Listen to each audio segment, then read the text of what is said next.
तीसरी बार भी बेटी होने पर पत्नी को घर से निकाला, पर किस्मत ने जो खेल दिखाया पति ने सोचा भी नहीं था।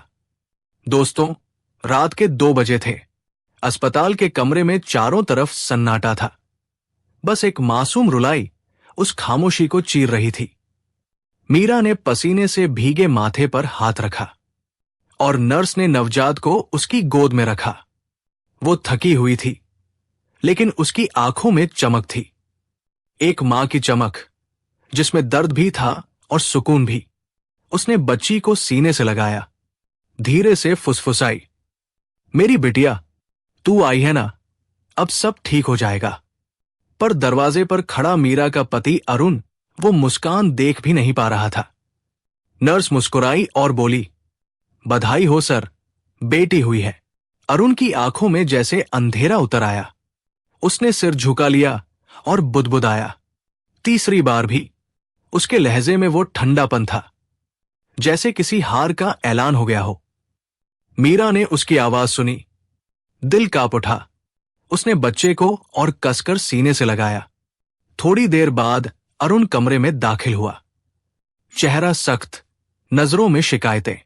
मीरा, उसने धीरे से कहा, तू जानती है मुझे क्या चाहिए था।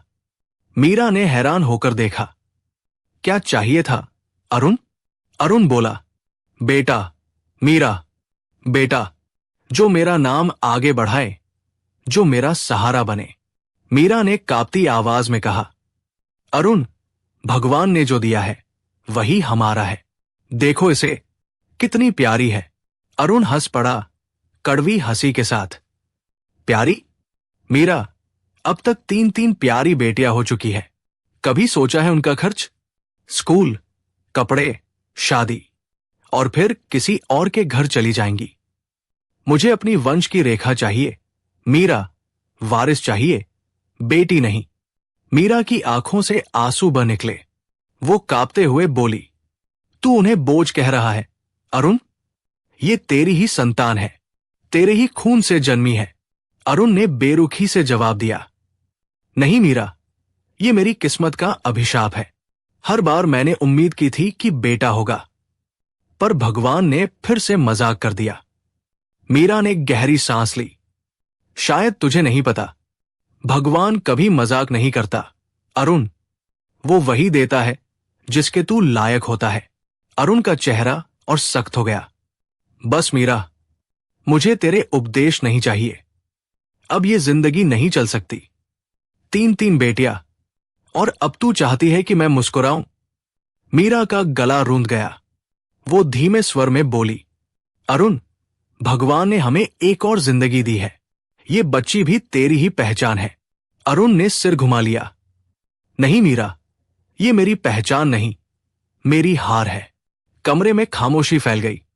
नवजात की हल्की सिसकियां उस सन्नाटे को तोड़ रही थी, जैसे वो भी समझ गई हो कि उसका स्वागत प्यार से नहीं, उपेक्षा से हुआ है। मीरा ने आंसू पोंछे, बच्ची के माथे को चूमा और बुदबुदाई। जिसे आज उसने सजा कहा है, कल वही उसकी पहचान बनेगी। 3 दिन बाद जब अस्पताल से छुट्टी मिली तो अरुण मीरा और बच्चे के साथ घर लौटा। दरवाजे पर मां सरला देवी खड़ी थी। उन्होंने चिंतित होकर पूछा, सब ठीक तो है ना बेटा? अरुण घर के अंदर आया, कुर्सी पर बैठकर ठंडी सांस छोड़ते हुए बोला, ठीक क्या मां? फिर वही हुआ, तीसरी बार भी बेटी। सरला देवी ने कहा, बेटा, बेटी भी तो भगवान की देन है, लक्ष्मी का जन्म हुआ है। अरुण झल्ला उठा, लक्ष्मी नहीं मां, ये बोझ है। बेटियां घर बसाने नहीं, उजाड़ने आती है। मर्द की जिंदगी में सुकून नहीं छोड़ती, बस जिम्मेदारियां बढ़ा देती है।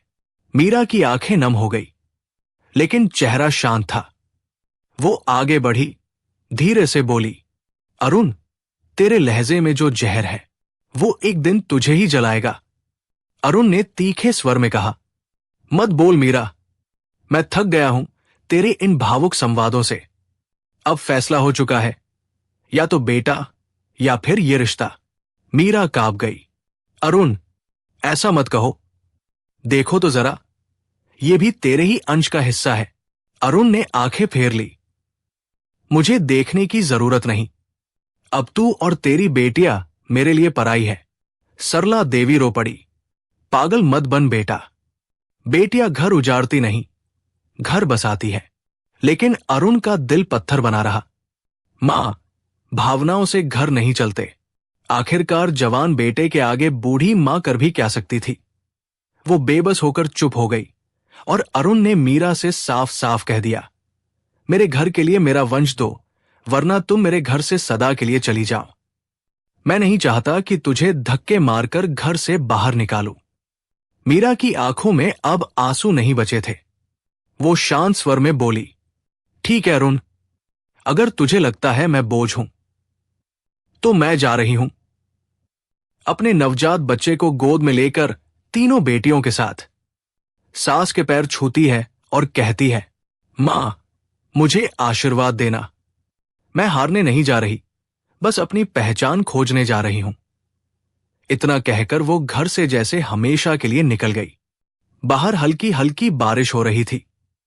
मीरा की साड़ी भीग चुकी थी, पर उसकी चाल अब पहले से मजबूत थी। शाम होते होते मीरा अपनी बेटियों के साथ एक मंदिर पर पहुंची, लेकिन बारिश की बूंदें अब भी गिर रही थी। मंदिर के बरामदे में मीरा के साथ तीनों बच्चियां उसके आंचल में सिमटी थी। भीगी साड़ी से ठंड लग रही थी, पर उस मां के दिल में अब आग जल चुकी थी। उसने आसमान की ओर देखा और कहा, हे भगवान, अब तू ही इन बच्चियों का और मेरा सहारा है। मुझे नहीं पता आगे क्या होगा, पर इनकी आंखों की चमक मुझसे कभी न छिनने देना। अगले दिन सुबह सूरज की हल्की किरणें मंदिर की सीढ़ियों पर पड़ी। पंडित ने आते ही देखा कि कोई औरत बच्चों के साथ बैठी है। वो पास आया और बोला, बेटी, कहां से आई हो? मीरा ने धीमी आवाज में कहा, घर से निकाली गई हूं, अब यही मेरा घर है। पंडित जी ने दया से देखा, मां दुर्गा सब ठीक करेंगी, यही रहो, लेकिन कुछ काम करना होगा। मीरा मुस्कुरा दी, काम से ही तो जिंदगी चलती है महाराज। उस दिन से मीरा मंदिर में सफाई करने लगी। झाड़ू पोछा, फूल माला बनाना, दिए सजाना, हर काम श्रद्धा से करती थी। और जब लोग आरती में हाथ जोड़ते, वो मन ही मन कहती, भगवान, मुझे बेटे की नहीं, बस बेटियों के लिए रोटी कमाने की ताकत दे देना। दिन बीतते गए। दिया, नैना और अनवी अब थोड़ी बड़ी हो चुकी थी। मीरा उन्हें गांव के सरकारी स्कूल में भर्ती कराने गई। मुख्याध्यापक ने कागज देखे और बोला, 3-3 बेटियां संभाल लोगी? मीरा ने सिर ऊंचा करके कहा, मां हूं मैं, संभाल लूंगी। स्कूल के पहले दिन जब तीनों बच्चियां नंगे पांव मिट्टी में चली, मीरा की आंखों से खुशी के आंसू बह निकले। वो मन ही मन बोली, अरुण, तूने जिन्हें बोझ कहा था, देखना, यही एक दिन तेरी इज्जत का ताज बनेंगी। दिन गुजरते गए, पर जिंदगी आसान नहीं थी। मीरा दिन में मंदिर में काम करती, शाम को गांव के घरों में बर्तन मांजती और रात को दीपक की लौ में बेटियों को पढ़ाती। दिया सवाल पूछती, मां, पापा हमें लेने क्यों नहीं आते? मीरा एक पल को चुप रहती, फिर मुस्कुरा देती, क्योंकि भगवान ने हमें खुद पर भरोसा करना सिखाया है। बेटी, कभी कभी जब अनवी भूख से रोती, मीरा अपनी थाली उसे दे देती और खुद मंदिर की सीढ़ियों पर बैठ जाती, जहां ठंडी हवा उसके आंसू सुखा देती थी। लेकिन उसने कभी हार नहीं मानी। हर कठिनाई उसके लिए भगवान का इम्तिहान थी। समय तेजी से पंख लगाकर उड़ रहा था। कुछ साल बीते। दिया अब बड़ी हो चुकी थी। स्कूल में उसका नाम हमेशा अव्वल आता था। एक दिन प्रधानाचार्य ने मीरा को बुलाया और कहा, आपकी बेटी में बहुत दम है, अगर आप चाहें तो इसे शहर भेज सकते हैं, सरकारी छात्रावास में जगह मिल जाएगी। मीरा का दिल कांप गया। बेटी उससे दूर कैसे जाएगी? पर फिर सोचा, अगर मैं डर गई तो इनका भविष्य भी डर जाएगा। उसने बेटी का माथा चूमा। जा दिया, उड़ जा, तेरे पंखों में मां का आशीर्वाद है। उस दिन पहली बार मीरा की आंखें आंसुओं से नहीं, गर्व से भरी थी। अब नैना और अन्वी की पढ़ाई की बारी थी। मीरा दिन रात मेहनत करती, कभी मंदिर के बाहर फूल बेचती, कभी पूजा की थालियां। लोग कहते, अरे ये वही औरत है जिसे मर्द ने छोड़ा था। मीरा मुस्कुराकर जवाब देती, हां, वही जिसे भगवान ने संभाला। धीरे धीरे उसके हाथों में छाले पड़ गए, चेहरे की चमक कम हो गई, पर दिल की रोशनी और बढ़ती गई। साल दर साल बीतते गए। अब मीरा बूढ़ी लगने लगी थी, पर उसकी बेटियां जवान हो चुकी थी और हर बेटी अब उसकी ताकत थी। दिया शहर में पुलिस विभाग में अधिकारी बन गई थी। वर्दी पहनकर जब उसने मां को फोन किया, उसकी आवाज कांप रही थी, मां, तेरी मेहनत रंग लाई, तेरी बेटी अब अफसर बन गई। मीरा फूट फूट कर रो पड़ी, भगवान, अब मुझे और क्या चाहिए। नैना अब डॉक्टर बन चुकी थी। वो गांव के क्लिनिक में लोगों का इलाज करती। हर मरीज से कहती, दवाई से पहले दुआ मांग लो, क्योंकि मेरी मां ने मुझे यही सिखाया है। अन्वी, सबसे छोटी, अब अध्यापिका थी। वो स्कूल में बच्चों को पढ़ाते हुए हमेशा कहती, पढ़ाई ही वो चाबी है जो जिंदगी के सारे दरवाजे खोल देती है। अब मीरा का जीवन बदल चुका था। वो उसी मंदिर के पास एक सुंदर मकान में रहती थी। मकान नहीं, एक छोटा सा बंगला, जिसकी दीवारों पर मेहनत की कहानी लिखी थी। हर दीवार, हर कमरा, हर कोना मां और बेटियों के संघर्ष का साक्षी था। हर सुबह दिया ड्यूटी पर जाती, नैना अस्पताल में और अन्वी बच्चों के बीच। मीरा की गोद अब अकेली थी, पर दिल में सैकड़ों दुआएं पलती थी। शाम को जब तीनों लौटती, तो मीरा दरवाजे पर आरती की थाली लेकर खड़ी होती।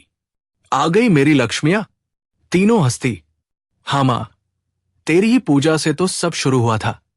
मीरा हंसते हंसते कहती, अब कोई अरुण अगर कहे कि बेटियां बोझ है, तो मैं उसे अपने घर बुलाऊंगी और कहूंगी, ये देख, भगवान के 3 वरदान।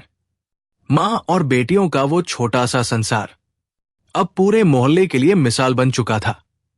लोग कहते, जिसे पति ने घर से निकाला था, उसी ने अपने घर की नींव सबसे मजबूत बना दी।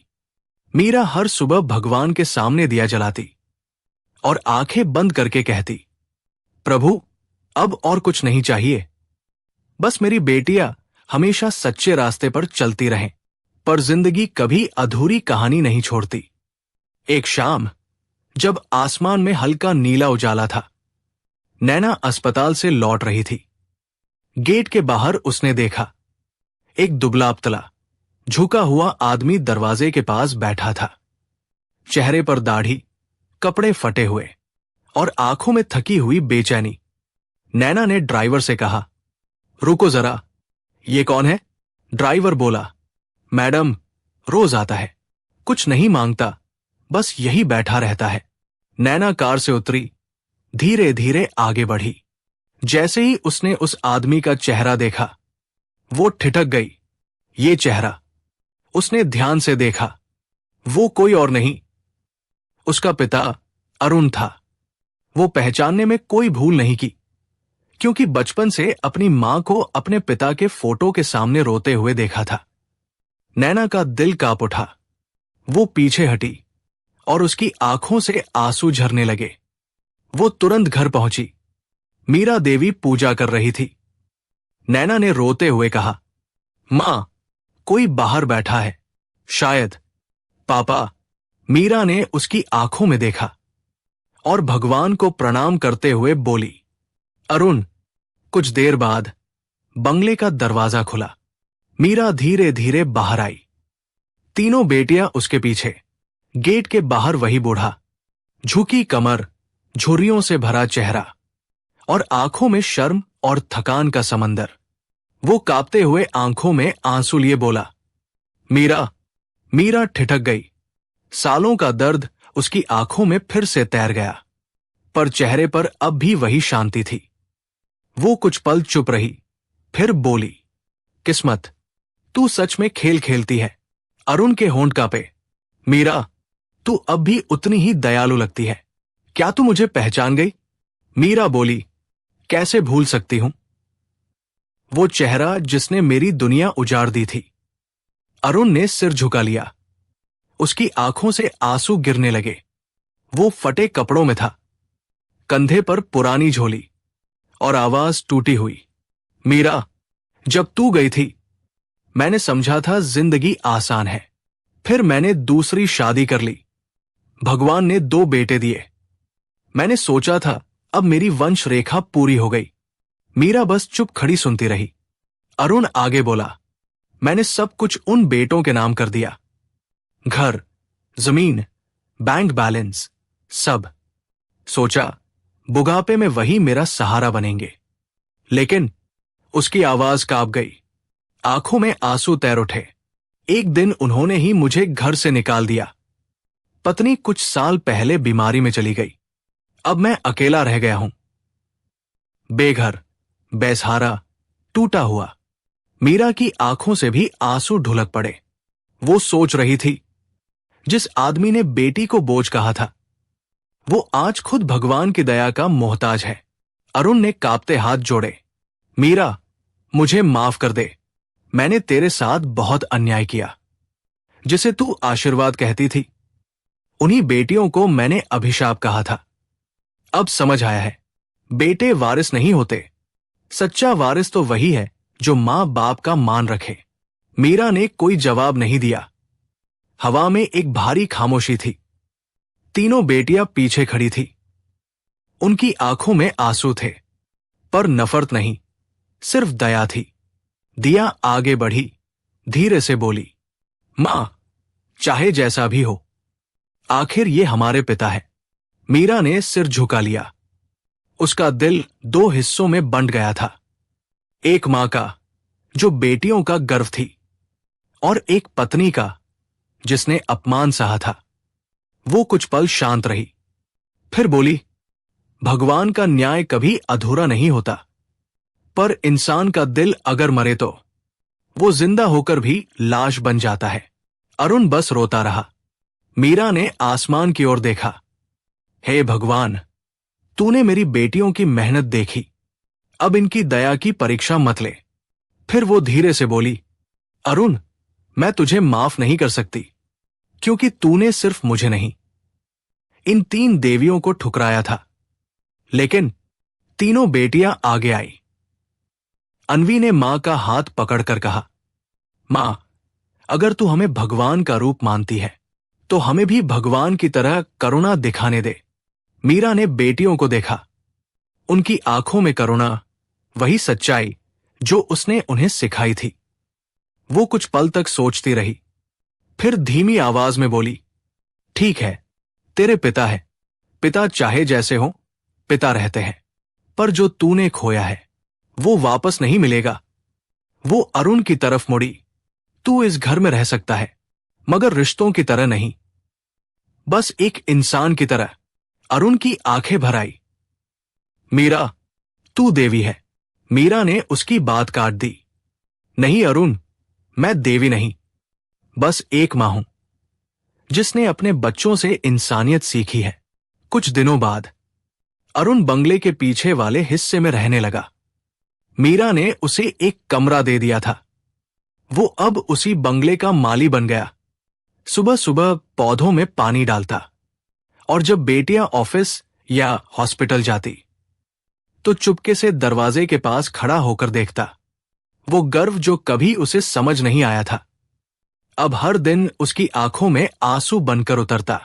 मीरा रोज शाम को मंदिर की घंटी बजाती और भगवान से कहती, जिसे मेरे पति ने बोझ समझा था, वही अब मेरी ताकत है, और जिसने मुझे ठुकराया था वो आज तेरे न्याय का उदाहरण है। अरुण अब बोलता कम था, लेकिन हर दिन बगीचे में बैठकर बच्चियों को आते जाते देखता और मन ही मन कहता, भगवान, तूने जो सजा दी वो दरअसल सबसे बड़ा वरदान थी, क्योंकि बेटियां ही असली दौलत है। एक दिन मीरा ने देखा, अरुण चुपचाप मंदिर की घंटी के पास बैठा है। वो बोली, अब भी पछता रहा है? अरुण ने आंसू भरी आंखों से कहा, अब नहीं मीरा, अब तो तुझे धन्यवाद दे रहा हूं, क्योंकि अगर तू उस दिन घर से न निकलती तो मुझे ये सच्चाई कभी समझ में नहीं आती। मीरा ने शांत स्वर में कहा, देर तो हुई अरुण, पर चलो, कम से कम तूने सच तो देखा। और मीरा कुछ पल उसे देखती रही और सोचती रही। कभी यही आदमी उसकी आंखों में आंसू भर देता था, आज वही उसके सामने टूटा हुआ, पश्चाताप में डूबा बैठा था। लेकिन अब हवा में एक सुकून था। अरुण की आंखों में पछतावे की चमक थी और मीरा की आंखों में क्षमा की। दिन इसी तरह बीतते रहे, लेकिन एक शाम मीरा ने देखा, अरुण पेड़ के नीचे बैठा है, हाथ में पानी का लोटा, सामने भगवान की छोटी मूर्ति रखी हुई। वो कुछ बुदबुदा रहा था, शायद अपनी जिंदगी का हिसाब। मीरा धीरे से पास गई। अरुण बोला, मीरा, अब मैं थक गया हूं। सारी उम्र जिस बेटे का सहारा ढूंढता रहा, वो ही मुझे सड़कों पर छोड़ गया। और जिन बेटियों को मैंने बोझ कहा, उन्हीं के आंगन में आज मुझे छाव मिली है। मीरा की आंखें भर आई। उसने कहा, तूने तब जो किया वो बहुत गलत था अरुण, लेकिन भगवान ने तुझे वही सिखाया जो तूने कभी समझा नहीं था, कि बेटी सिर्फ जिम्मेदारी नहीं, जीवन की सबसे बड़ी दौलत होती है। अरुण ने कांपते हाथों से सिर झुका लिया। मीरा, अगर मैं उस दिन तुम्हें निकालता तो शायद आज हमारी दुनिया कुछ और होती, पर शायद भगवान को यही मंजूर था, ताकि तू और तेरी बेटियां उस आसमान तक पहुंच सको, जहां तक मेरी सोच कभी नहीं पहुंच पाई। मीरा ने शांत स्वर में कहा, हर इंसान का अपना समय होता है समझने का अरुण, बस तूने बहुत देर कर दी। उसी शाम मीरा जब मंदिर से आरती के बाद लौटी तो देखा, अरुण अपने कमरे में चारपाई पर लेटा है, आंखें बंद हैं, चेहरा शांत। वो धीरे से पास गई, उसकी हथेली पर कांपती रेखाएं, पर होठों पर हल्की मुस्कान थी। मीरा ने धीमे स्वर में कहा, अरुण, सो गए? कोई जवाब नहीं मिला। उसने उसके माथे पर हाथ रखा और एक पल को ठिठक गई। उसका शरीर ठंडा पड़ चुका था। मीरा की आंखों से आंसू बह निकले। वो फुसफुसाई, भगवान, तूने जो फैसला किया वो शायद सही था। उसने आखिर में वो सबक सीख लिया जिसे समझने में जिंदगी बीत गई। तीनों बेटियां दौड़ कर आईं। दिया ने पिता का चेहरा देखा, नैना ने मां को संभाला और अन्वी ने भगवान के आगे दीपक रखा। तीनों बेटियां एक साथ बोली, मां, अब उन्हें शांति मिल गई। मीरा ने आंसू पोंछे और कहा, हाँ बेटियों, अब उन्हें शांति मिल गई। जिस इंसान ने जिंदगी में बेटियों को ठुकराया, वो अब उन्हीं की दया से स्वर्ग जा रहा है। अगले दिन सुबह बंगले के आंगन में सब एकत्र थे। पंडित मंत्र पढ़ रहा था। मीरा की आंखें आसमान की ओर थी। उसने धीमे स्वर में कहा, हे भगवान, तूने जो भी किया वो न्याय था। उसने हमें छोड़ा, तूने हमें संभाला, और अब वो तेरे पास लौट गया। आसमान में हल्की हवा चली, जैसे भगवान ने उसकी बात सुन ली हो। उस रात मीरा ने भगवान से आखिरी बार प्रार्थना की, हे प्रभु, अब मेरा कर्तव्य पूरा हुआ। तूने मुझे अपमान दिया ताकि मैं ताकत सीख सकूं। तूने बेटियां दी ताकि मैं तेरा चमत्कार देख सकूं। अब इन बेटियों का जीवन सुखमय बना रहना, यही मेरी आखिरी प्रार्थना है। दीपक की लौ झिलमिलाई और हवा में शांति घुल गई। मीरा ने भी हमेशा हमेशा के लिए आंखें बंद कर ली, लेकिन चेहरे पर संतोष था, होठों पर मुस्कान। उसकी कहानी अब पूरी हो चुकी थी, पर उसकी सीख हमेशा जिंदा रहेगी। दोस्तों, बेटी बोझ नहीं, वरदान है।